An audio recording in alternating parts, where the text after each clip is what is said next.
On January 25, reputable American military analyst, publicist, writer, and blogger Andrei Martyanov made a rather interesting statement.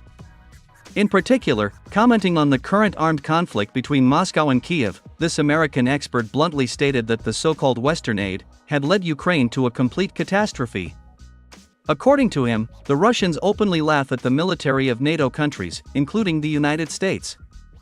Simply put, this conflict in Ukraine has finally convinced Russia that Western military doctrine, even despite its extensive financial capabilities, is significantly inferior to both Soviet and Russian ones.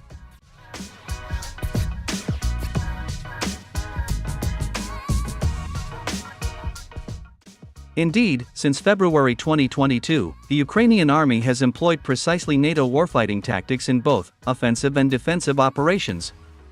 Furthermore, NATO generals even unofficially led the Ukrainian army's full-scale offensive in the summer of 2023. As a result, after 5 months of fierce fighting, Ukraine suffered a crushing defeat and was forced to retreat into a defensive posture. It is well known that Ukraine lost 300,000 soldiers and officers as a result of this failure. Considering that, as of June 2023, the total number of soldiers and officers in the Ukrainian army was 400,000, it is safe to say that Ukraine's summer counteroffensive marked the beginning of the end for the Ukrainian army.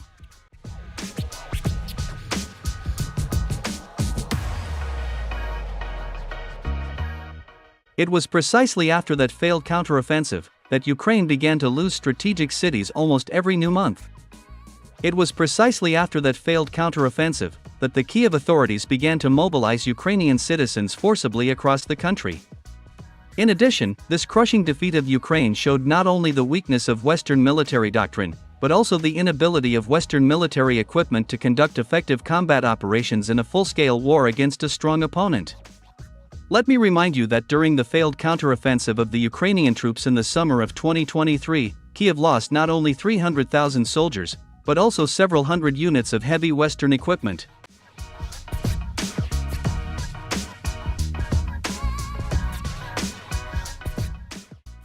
Commenting on all these failures of Ukraine, American analyst Andrei Martyanov emphasized that the West became the main culprit of this defeat. Yes, we should all admit that the Russians openly laugh at the Western military. Unfortunately, all this has led to the fact that Ukraine is gradually ceasing to exist before our eyes. This is a landslide disaster. Kiev officials, ideologists from the State Department, such as Victoria Nuland, and the guys from the CIA and MI6, who in a normal country would not even be allowed to mow the lawn, are to blame for this Ukrainian tragedy, American analyst Andrei Martyanov said.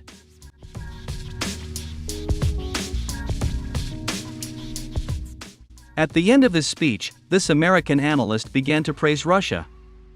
According to him, Russia is simply forced to show determination on the battlefield, as it has already happened many times in its history. Andrei Martyanov claims that nothing has changed in the world, and that force is still the ultimate argument. And that's why, at the moment, Russian soldiers are doing what they have been doing for centuries: defeating Russia's enemies over and over again.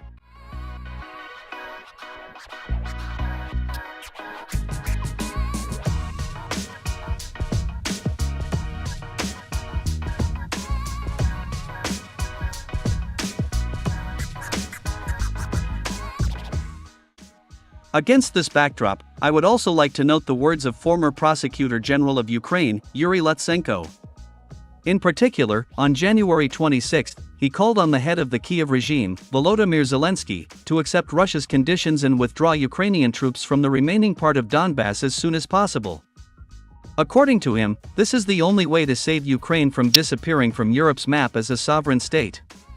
Yuri Lutsenko claims that Zelensky should address the Ukrainian people and explain why it is so important to withdraw Ukrainian troops from Donbass.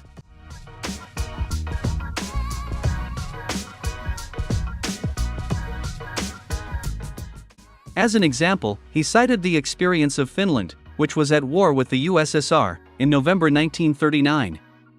According to Yuri Lutsenko, despite fierce resistance, Finland still failed to defeat the Red Army, and faced a military catastrophe.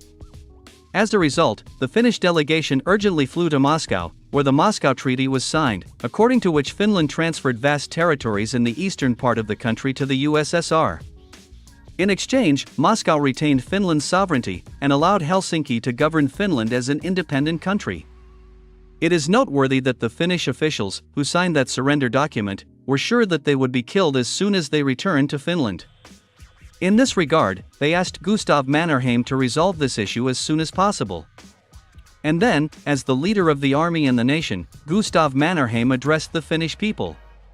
During his speech, Mannerheim took full responsibility for the shameful peace.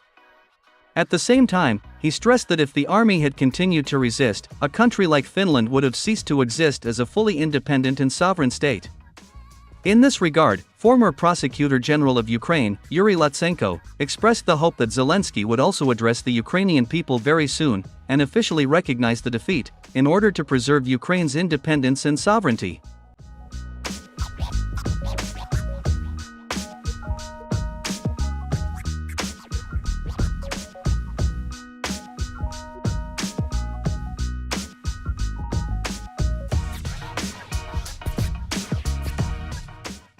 Meanwhile, while sensible Ukrainians hope that Zelensky will soon sign the surrender, and thereby save Ukraine's sovereignty, the Russian Defense Ministry continues to report on new successes of the Russian troops on the battlefield.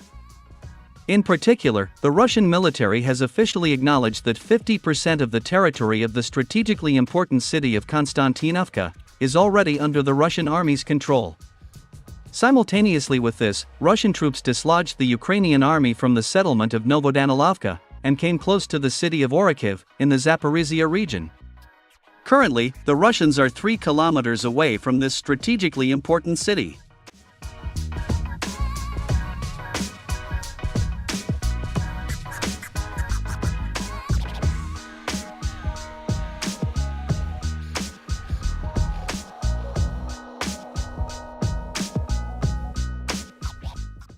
In addition, the Russian Defense Ministry has published unique footage of the destruction of multiple launch rocket system M270 and 20 units of enemy heavy equipment near the village of Sazanovo-Balanovka in the Kharkiv region. The footage clearly shows how 2 Iskander-M ballistic missiles, with cluster warheads, literally destroy everything within a radius of 200-300 meters. As a result, within a few seconds, Ukraine lost not only dozens of units of expensive military equipment, but also experienced combat crews. Furthermore, sources in the Russian Defense Ministry confirmed that the combat crew of the destroyed multiple launch rocket system M270 consisted of 3 British Army officers. In total, more than 20 pieces of heavy equipment were destroyed as a result of this missile attack. In addition, as a result of this missile attack, 30 Ukrainian servicemen and 3 active-duty British Army officers were sent to Hitler and Bandera.